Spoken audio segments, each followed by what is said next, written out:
Students, good morning to all. How are you? I think you are fine, safe and fine in the pandemic of Corona. And now, welcome to live class. The chapter is the rise of nationalism of Europe, the part 4. As you know, children, before going to the topic, just I am discussing about the syllabus of our history. So, children, in your first page of your history book, there are three sections. The first section having three chapters. Out of three chapters, we have to discuss or we have to write or I have to teach you two chapters, that is nationalism in Europe and nationalism in India. Did you remember? And second section, there are also three chapters. Out of three chapters, we have to read only one chapter and optional. All chapters are optional and we have to choose only one chapter. And in our school, we are choosing the making of global world. And section 3, there are also two chapters. Out of two, we have to take only one chapter, that is either print culture, modern world or novel society and history. Let us start, children.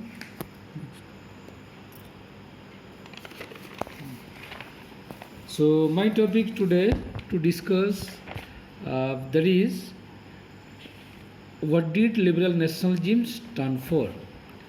In last classes I have provided some PDF.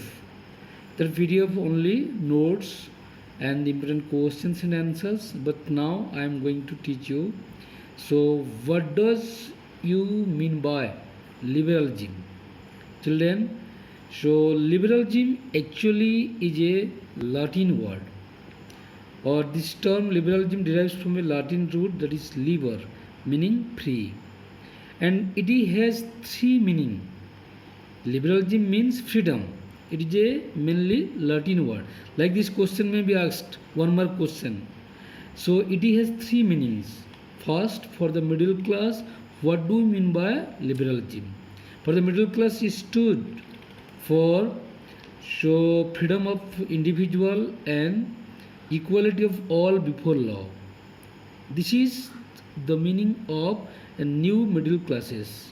And politically, if you go for political meaning of liberalism, it emphasizes the concept of government by consent.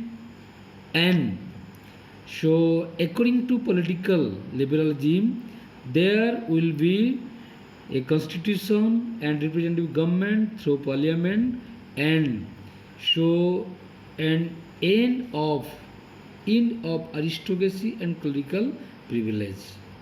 Children, I am here to tell you political liberalism means all should be equal, they should have right to cast their vote. But in Europe, in France, French Revolution is the first clear expression of nationalism in Europe. This is why I am telling, in France, only right to vote was granted, especially some people, those who are called active citizen. This is why politically meaning of liberalism is not applicable to that meaning. Now I am telling about economic liberalism. In economic sphere, liberalism stood for the freedom of market and abolition of state-imposed restriction on the movement of goods and capital. That means now market should not interfere into the business administration or trade of the traders, and the government should not impose any type of tax, and market should be free to move their goods without any tax. This is called our economic liberalism. Now next, children, as you know, it is the history of Europe, and I have taught you about Napoleon Bonaparte. And Napoleon Bonaparte, he was the emperor of France who came to power in 1804.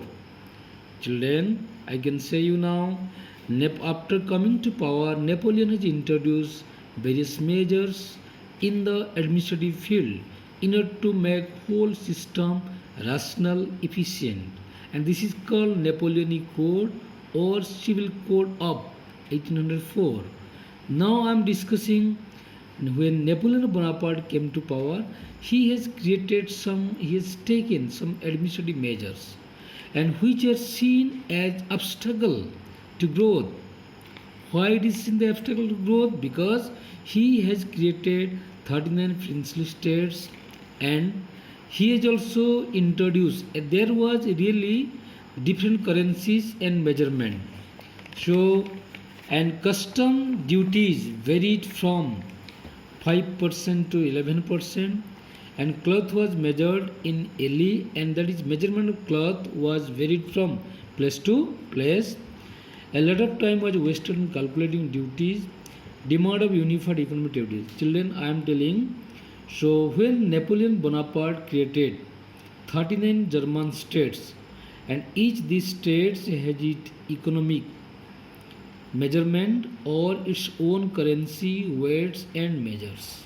Children, it actually is a problem for the people or traders or businessmen, those or merchants, those are doing business.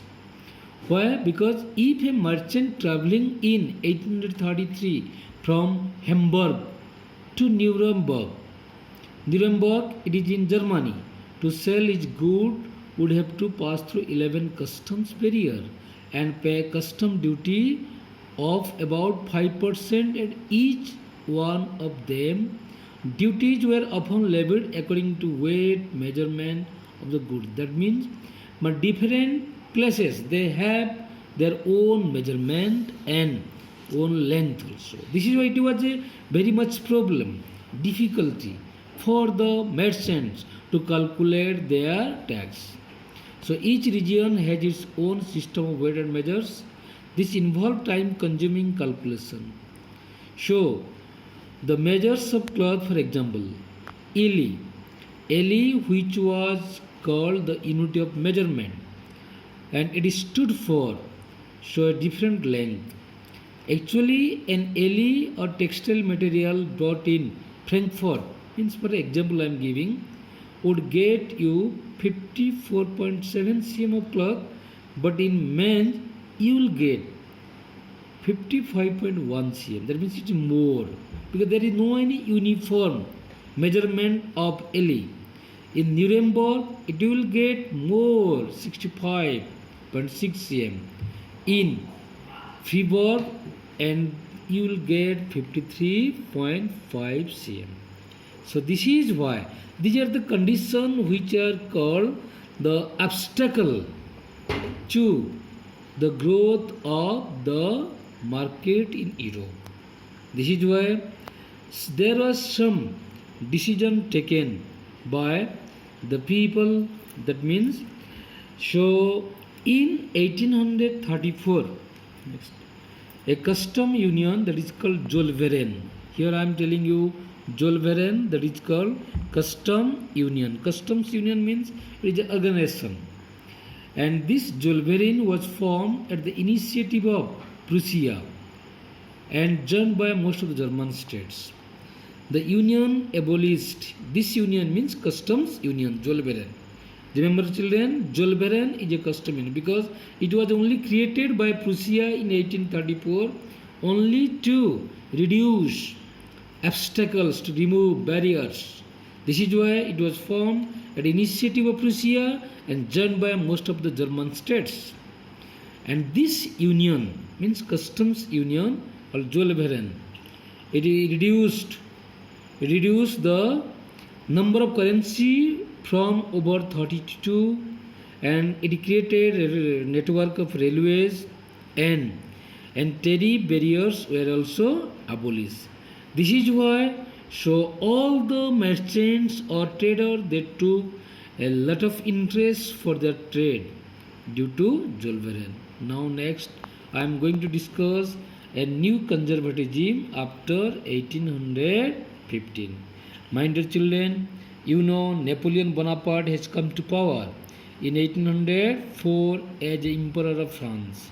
Children, do you know when he was defeated? Now I am telling he was defeated in 1815. And you know Napoleon Bonaparte